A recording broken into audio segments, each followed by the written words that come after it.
Hello everyone, आप सभी का स्वागत है आपके अपने यूट्यूब चैनल विशाल गौतम 783 पर। आज है 24 दिसंबर 2024 और आज की इस वीडियो में मैं आपके लिए लेकर आया हूँ 24 दिसंबर 2024 के डेली करंट अफेयर्स के कुछ इंपॉर्टेंट क्वेश्चंस। अगर आप किसी भी एग्ज़ाम की तैयारी कर रहे हैं तो ये वीडियो आपके लिए काफ़ी ज़्यादा इम्पोर्टेंट रहने वाली है। तो कल की वीडियो में हमने जाना था दिसंबर 2024 में भारत और किस देश के बीच संयुक्त नौसैनिक अभ्यास स्लाइनेक्स 2024 आयोजित किया गया है। तो इस क्वेश्चन का राइट आंसर था श्रीलंका। अंतर्राष्ट्रीय प्रवासी दिवस 2024 कब मनाया जाता है? 18 दिसंबर को। गूगल इंडिया के कंट्री मैनेजर और उपाध्यक्ष के रूप में किसे नियुक्त किया गया है? प्रीति लोबाना को।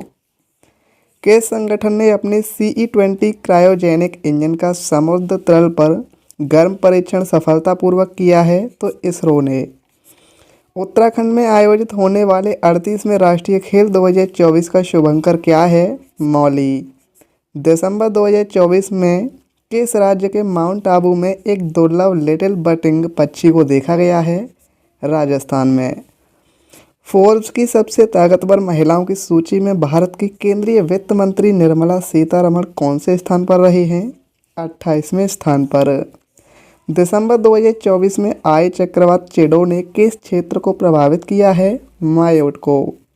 दिसंबर 2024 में भारत के किस प्रोजेक्ट को ब्रिटिश सेफ्टी काउंसिल ने स्वॉर्ड ऑफ ऑनर्स अवार्ड से सम्मानित किया है?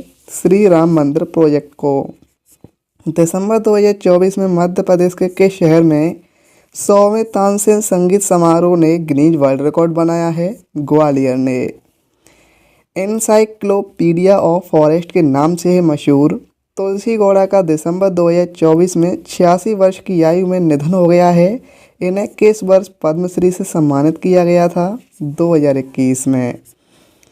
मध्य प्रदेश के मुख्यमंत्री मोहन यादव ने 10वें अंतर्राष्ट्रीय वन मेले का उद्घाटन कहां पर किया है? भोपाल में। तो अब हम आते हैं आज के अपने प्रश्नों की ओर। पहला क्वेश्चन है आज का हमारा, दिसंबर 2024 में भारतीय स्टेट बैंक यानी SBI के प्रबंध निदेशक के रूप में किसे नियुक्त किया गया है? तो राइट आंसर है इस क्वेश्चन का ऑप्शन सी, राम मोहन राव अमारा। राम मोहन राव अमारा को भारतीय स्टेट बैंक का प्रबंध निदेशक नियुक्त किया गया है और राम मोहन राव अमारा को 3 साल की अवधि के लिए बैंक में प्रबंध निदेशक के रूप में नियुक्त किया गया है। CS शेट्टी के बैंक के चेयरमैन बनने के बाद यह पद खाली हो गया था और अब राम मोहन राव अमारा बैंक के प्रबंध निदेशक बने हैं। भारतीय स्टेट बैंक यानी SBI की स्थापना 1 जुलाई 1955 को हुई थी। मुख्यालय इसका मुंबई में है और अध्यक्ष हैं चिल्ला श्रीनिवासुलु शेट्टी। नेक्स्ट क्वेश्चन है, वर्ष 2023 के राष्ट्रीय तानसेन सम्मान से किसे सम्मानित किया गया है? राइट आंसर है ऑप्शन सी, पंडित स्वप्न चौधरी को। 18 दिसंबर 2024 को मध्य प्रदेश की संगीत राजधानी ग्वालियर में आयोजित विश्व प्रसिद्ध तानसेन समारोह में राष्ट्रीय तानसेन पुरस्कार एवं राजा मानसिंह तोमर पुरस्कार प्रदान किए गए हैं। वर्ष 2023 का राष्ट्रीय तानसेन सम्मान भारतीय शास्त्रीय संगीत के सुप्रसिद्ध तबला वादक कोलकाता के पंडित स्वप्न चौधरी को प्रदान किया गया है और राष्ट्रीय तानसेन पुरस्कार समारोह में 5 लाख रुपए की सम्मान राशि, प्रशस्ति पत्र एवं शॉल श्रीफल प्रदान किए गए हैं। और संगीत सम्राट तानसेन के सम्मान में मध्य प्रदेश सरकार द्वारा स्थापित यह पुरस्कार भारतीय शास्त्रीय संगीत के क्षेत्र में सर्वोच्च राष्ट्रीय सम्मान है। दिसंबर 2024 में किस राज्य के बनासकांठा जिले का मासाली गांव देश का पहला सौर सीमा गांव बन गया है? राइट आंसर है इसका ऑप्शन बी, गुजरात। गुजरात के बनासकांठा जिले का मसाली गांव देश का पहला सौर सीमा गांव बन गया है और यह मसाली गांव पाकिस्तान सीमा से 40 किलोमीटर दूर स्थित है और मसाली देश का 100% सौर ऊर्जा से चलने वाला गांव बन गया है। और PM सूर्यघर योजना के तहत 800 लोगों की आबादी वाले मसाली गांव में कुल 119 घरों पर सोलर लगाए गए हैं। फीफा इंटर कॉन्टिनेंटल कप 2024 के पहले संस्करण का खिताब किसने जीता है? राइट आंसर है इस क्वेश्चन का ऑप्शन डी, रियल मैड्रिड ने। रियल मैड्रिड ने 2024 फीफा इंटरकॉन्टिनेंटल कप में मैक्सिको के पाचुका को 3-0 से हराकर यह खिताब अपने नाम किया है और यह मैच कतर के लोसेल स्टेडियम में खेला गया था। फीफा इंटरकॉन्टिनेंटल कप 2024 इसका आयोजन निकाय है फीफा। टीमों की संख्या इसमें 6 थी। वर्तमान चैंपियन रहा स्पेन रियल मैड्रिड और यह इसका पहला खिताब है और उपविजेता रहा इसमें पाचुका। दिसंबर 2024 में किफ़ायती आवास प्रदान करने के लिए किस राज्य सरकार ने बंगालर बारी हाउसिंग योजना की शुरुआत की है? राइट आंसर है ऑप्शन सी, पश्चिम बंगाल ने। पश्चिम बंगाल की मुख्यमंत्री ममता बनर्जी ने बंगालर बारी हाउसिंग योजना की शुरुआत की है और यह राज्य सरकार द्वारा वित्त पोषित पहल है जिसका उद्देश्य पश्चिम बंगाल के लोगों को किफ़ायती आवास प्रदान करना है और यह कदम प्रधानमंत्री आवास योजना के तहत धन आवंटन में कथित केंद्र सरकार की उपेक्षा के जवाब में उठाया गया है। पश्चिम बंगाल की राजधानी कोलकाता है। मुख्यमंत्री हैं ममता बनर्जी और राज्यपाल हैं सीवी आनंद बोस। दिसंबर 2024 में भारत, भूटान और ओमान में स्कूल स्थापित करने वाले किस प्रसिद्ध भारतीय शिक्षाविद को भूटान के राजा जिग्मे खेसर नामग्याल ने सम्मानित किया है? तो राइट आंसर है इसका ऑप्शन सी, अरुण कपूर। 17 दिसंबर 2024 को भारत, भूटान और ओमान में स्कूल स्थापित करने वाले प्रसिद्ध भारतीय शिक्षाविद अरुण कपूर को भूटान के राजा जिग्मे खेसर नामग्याल ने सम्मानित किया है और थिम्पू के चांगली मथांग स्टेडियम में 117वें भूटानी राष्ट्रीय दिवस समारोह के दौरान उन्हें बुरा मार्प और पतंग से सम्मानित किया गया है।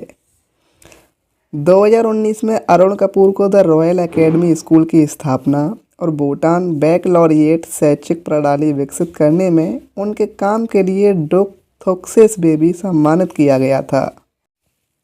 दिसंबर 2024 में किस राज्य केंद्र शासित प्रदेश ने 60 वर्ष और उससे अधिक आयु के निवासियों को मुफ्त स्वास्थ्य सेवा प्रदान करने के लिए संजीवनी योजना की शुरुआत की है? राइट आंसर है इस क्वेश्चन का ऑप्शन डी, दिल्ली। दिल्ली सरकार ने 60 वर्ष और उससे अधिक आयु के दिल्ली निवासियों को मुफ्त स्वास्थ्य सेवा प्रदान करने के लिए संजीवनी योजना की शुरुआत की है और इस योजना का मुख्य उद्देश्य बुजुर्ग लोगों को मुफ्त स्वास्थ्य सुविधाएं प्रदान करना है। इस योजना के तहत यदि कोई आवश्यक प्रक्रिया सरकारी सुविधा में नहीं की जा सकती है या इसके लिए लंबा इंतजार करना पड़ता है तो मरीजों को बिना किसी खर्च के निजी अस्पताल में रेफर किया जाएगा। दिसंबर 2024 में किस देश ने कैंसर रोगियों के लिए mRNA वैक्सीन विकसित की है? राइट आंसर है ऑप्शन सी, रूस ने। दिसंबर 2024 में रूस ने कैंसर रोगियों के लिए mRNA वैक्सीन विकसित की है और यह वैक्सीन 2025 की शुरुआत से उपलब्ध होगी और रूसियों को मुफ्त में वितरित की जाएगी। यह केवल कैंसर रोगियों का इलाज करेगा और कैंसर की रोकथाम नहीं करेगा। रूस की राजधानी मॉस्को है। मुद्रा है रूसी रूबल। प्रधानमंत्री हैं मिखाइल मिशुस्टिन और राष्ट्रपति हैं व्लादिमीर पुतिन। दिसंबर 2024 में किस राज्य ने समुद्र तट को बहाल करने और स्थित करने के लिए एडीबी से $42 मिलियन के ऋण के लिए एक समझौते पर हस्ताक्षर किए हैं? राइट आंसर है इस क्वेश्चन का ऑप्शन सी, महाराष्ट्र। एशियाई विकास बैंक ने महाराष्ट्र सतत जलवायु लचीला तटीय संरक्षण और प्रबंधन परियोजना के लिए $42 मिलियन का ऋण प्रदान करने के लिए भारत सरकार के साथ एक समझौता पर हस्ताक्षर किए हैं। ऋण राशि का उपयोग महाराष्ट्र के समुद्र तट को बहाल करने और स्थिर करने के लिए किया जाएगा और इस तटीय कटाव संरक्षण परियोजना का उद्देश्य मछुआरों और पर्यटन क्षेत्र में उन लोगों की आजीविका की रक्षा करना है जो खराब तटीय प्रबंधन, तटीय कटाव और बाढ़ से प्रतिकूल रूप से प्रभावित हैं। एशियाई विकास बैंक यानी एडीबी एशियन डेवलपमेंट बैंक, इसकी स्थापना 1966 में हुई थी। मुख्यालय इसका मनीला, फिलीपींस में है। अध्यक्ष हैं मसात्सुको असाकावा। एशियाई विकास एक क्षेत्रीय बहुपक्षीय विकास बैंक है जो एशिया प्रशांत क्षेत्र पर केंद्रित है।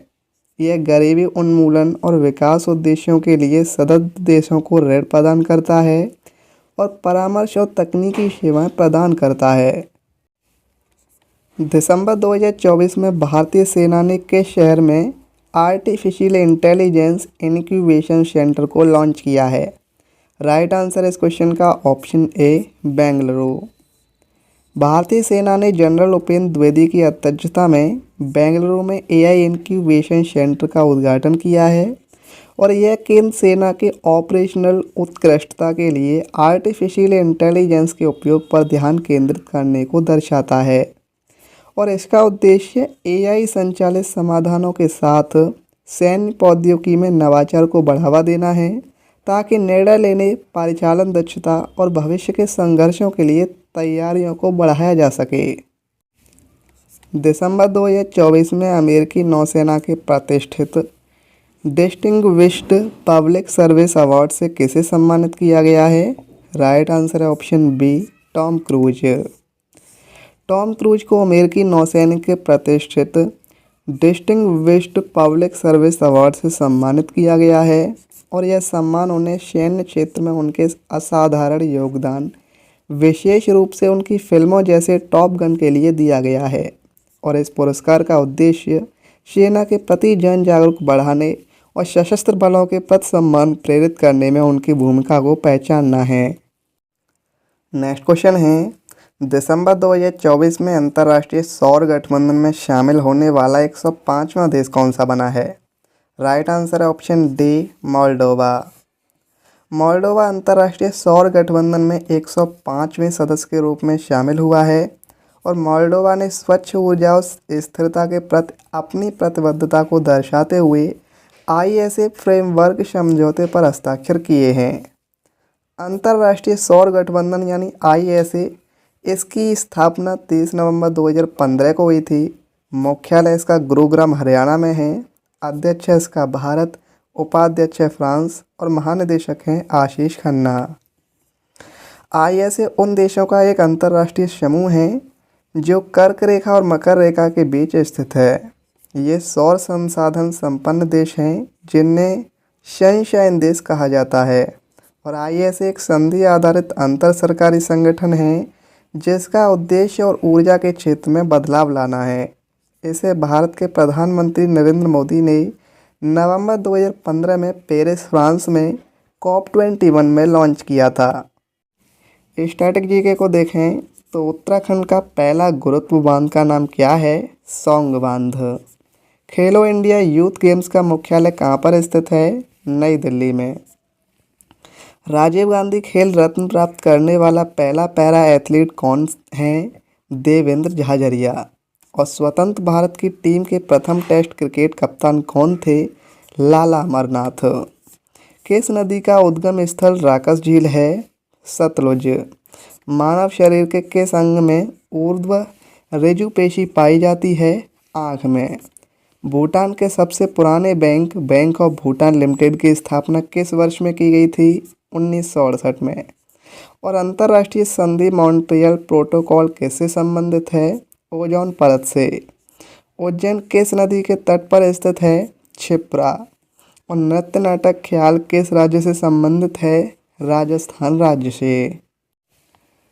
पिछली वीडियो में मैंने आपसे एक क्वेश्चन पूछा था कि अंतर्राष्ट्रीय प्रवासी दिवस 2024 कब मनाया जाता है? तो इसका राइट आंसर था ऑप्शन ए, 18 दिसंबर को। और अब आपके लिए आज का क्वेश्चन है, दिसंबर 2024 में किस देश ने कैंसर रोगियों के लिए mRNA वैक्सीन विकसित की है? इस क्वेश्चन का सही आंसर आपको कमेंट में बताना है।